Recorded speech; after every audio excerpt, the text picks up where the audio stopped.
फडणवीस सरकारच्या मंत्रिमंडळ बैठकीत घेतलेले निर्णय आता संपूर्ण महाराष्ट्रात चर्चेचा विषय ठरलाय। कारण या बैठकीत राज्य सरकारकडून एका मागून एक असे तब्बल 8 महत्त्वाचे निर्णय घेण्यात आले आहेत। पीक कर्ज माफीतील बदल, पालघरमधील मोठा प्रकल्प, आदिवासी विकास आणि लहान शहरांच्या विकासासह अनेक महत्त्वाच्या घोषणांमुळे या बैठकीकडे संपूर्ण राज्याचं लक्ष लागलेलं आहे।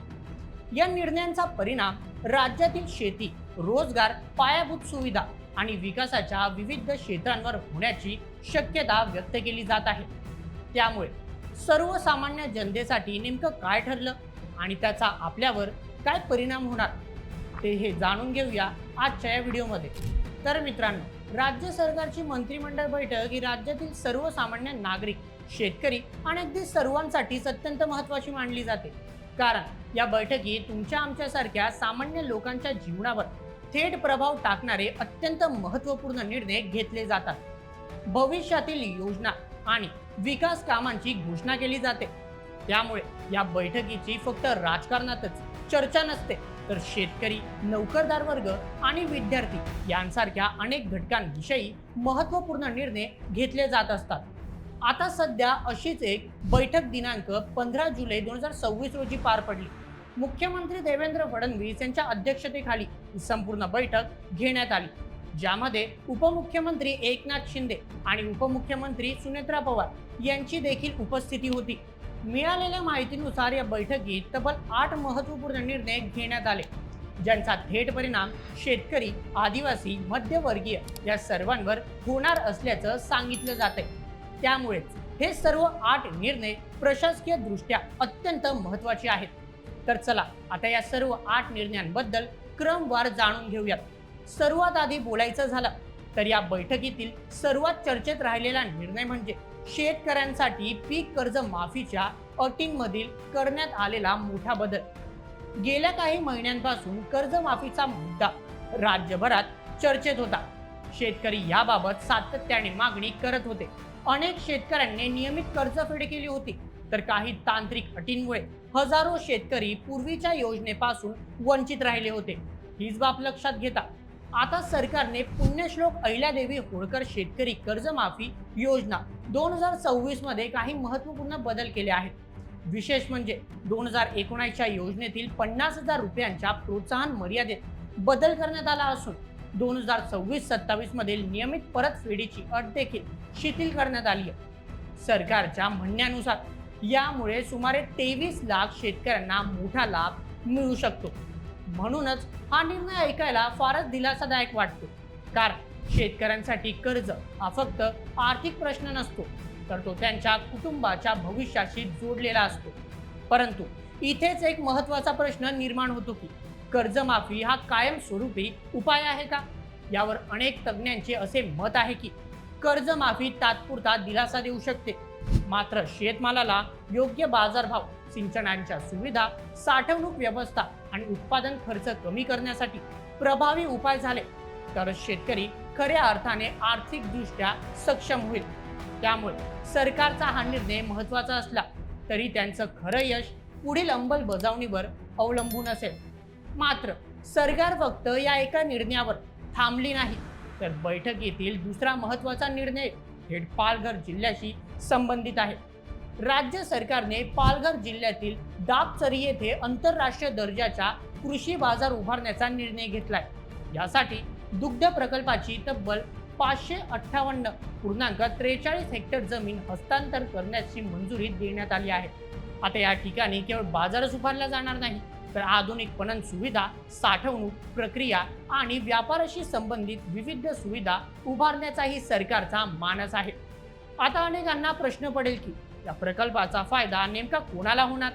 मित्रांनो, आज देखील महाराष्ट्रातील अनेक शेतकऱ्यांना आपल्या मालासाठी योग्य बाजारपेठ मिळत नाही। मध्यस्थांची संख्या वाढली की शेतकऱ्याला मिळणारा दर कमी होतो। अनेकदा चांगल्या दर्जाचा माल असूनही अपेक्षित किंमत मिळत नाही। जर पालघरमध्ये आंतरराष्ट्रीय दर्जाची कृषी बाजारपेठ उभी राहिली तर केवळ पालघरच नव्हे, तर ठाणे आणि आसपासच्या परिसरातील शेतकऱ्यांनाही मोठी बाजारपेठ उपलब्ध होऊ शकते। त्यामुळे निर्यातीच्या संधी वाढतील, शेतमालाला अधिक स्पर्धात्मक दर मिळू शकतो आणि कृषी व्यवसायाला नवी दिशा मिळू शकते. परंतु या संपूर्ण प्रकल्पाचं यश एका गोष्टीवर अवलंबून असेल, तो म्हणजे वेळेत पूर्ण होणारी अंमलबजावणी. कारण महाराष्ट्रात यापूर्वीही अनेक मोठे प्रकल्प जाहीर झाले आहेत. काही यशस्वी झाले तर काही वर्षानुवर्षे फक्त फाईलमध्येच अडून राहिले. त्यामुळे या प्रकल्पाबाबतीत ही नागरिकांच्या अपेक्षा मोठ्या आहेत. यानंतर बैठकीतील तिसरा निर्णय हा एसटी महामंडळाशी संबंधित आहे. यानुसार आता राज्य सरकारने एसटी महामंडळाच्या राज्यभरातील अतिरिक्त जागांचा पीपीपी अर्थात सार्वजनिक खासगी भागीदारी तत्वावर विकास करण्याचा निर्णय घेतला आहे. जिल्हा, तालुका आणि ग्रामीण भागातील अनेक बस स्थानकांच्या परिसरात मोठ्या प्रमाणात मोकळी जमीन आहे. या जागांचा नियोजनबद्ध विकास करून आधुनिक सुविधा निर्माण करण्याचा सरकारचा प्रयत्न आहे. म्हणजेच याचा सरळ अर्थ असा आहे की येणाऱ्या काळात अनेक बस स्थानकांमध्ये अधिक चांगल्या सुविधा, व्यावसायिक संकुलने, पार्किंग, स्वच्छता आणि स्थानिक रोजगाराच्या संधी निर्माण होऊ शकतात. त्याचबरोबर एसटी महामंडळालाही अतिरिक्त महसूल मिळू शकतो. अनेक वर्षांपासून आर्थिक अडचणीत असलेल्या एसटीसाठी हा निर्णय महत्त्वाचा मानला जात आहे. मात्र या बैठकीतील आणखी एक निर्णय तितकाच महत्त्वाचा आहे. तो म्हणजे महाराष्ट्र गौण खनिज उत्खनन नियम 2013 मध्ये केलेली सुधारणा. सरकारच्या मते यामुळे गौण खनिजाच्या उत्खनन प्रक्रियेत अधिक स्पष्टता येईल आणि प्रशासन अधिक प्रभावी होईल. मात्र सरकारचे निर्णय इथेच संपले नाहीत. बैठकीत आणखी काही महत्त्वाचे निर्णय घेण्यात आले, ज्याचा संबंध थेट राज्याच्या विकासाशी जोडला जात आहे. यामध्ये सर्वात महत्त्वाचा निर्णय म्हणजे राज्यातील लहान आणि मध्यम शहरांच्या विकासासाठी अर्बन चॅलेंज फंड स्थापन करण्याचा. या निधीच्या माध्यमातून रस्ते, पाणी पुरवठा, खंडपाणी व्यवस्था आणि इतर नागरी सुविधांसाठी आर्थिक मदत उपलब्ध करून दिली जाणार आहे. अनेकदा मोठ्या शहरांच्या तुलनेत छोट्या शहरांमध्ये विकास कामांचा वेग कमी असल्याची टीका होत असते. अशा परिस्थितीत हा निर्णय त्या शहरांच्या विकासाला चालना देणारा ठरू शकतो. याशिवाय आदिवासी भागांच्या विकासालाही सरकारने प्राधान्य दिलं आहे. शिक्षण, आरोग्य आणि मूलभूत सुविधांशी संबंधित योजनांना गती देण्यासाठी काही महत्त्वाच्या प्रस्तावांना मंजुरी देण्यात आली आहे. अनेक वर्षांपासून विकासाची वाट पाहणाऱ्या दुर्गम भागांसाठी हा निर्णय आशादायक मानला जात असला तरी त्याचा खरा परिणाम प्रत्यक्ष अंमलबजावणीनंतरच दिसून येणार आहे.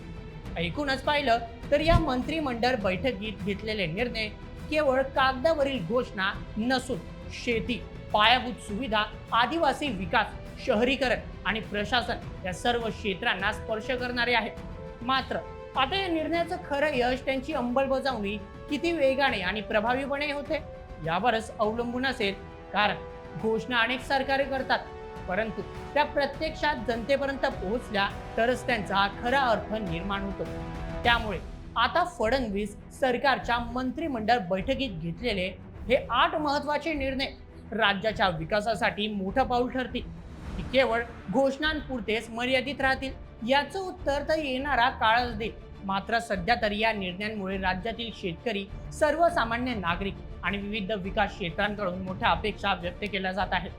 तर मित्रांनो, या सर्व निर्णयांवर तुम्हाला काय वाटतं? या 8 निर्णयांपैकी सर्वात महत्त्वाचा निर्णय कोणता आहे आणि सरकारने आणखी कोणत्या विषयाला प्राधान्य द्यायला हवं? तुमचं मत आम्हाला कमेंटमध्ये नक्की कळवा आणि अशाच व्हिडिओसाठी सबस्क्राईब करा बोल एमएक्स यूट्यूब चॅनलला. धन्यवाद.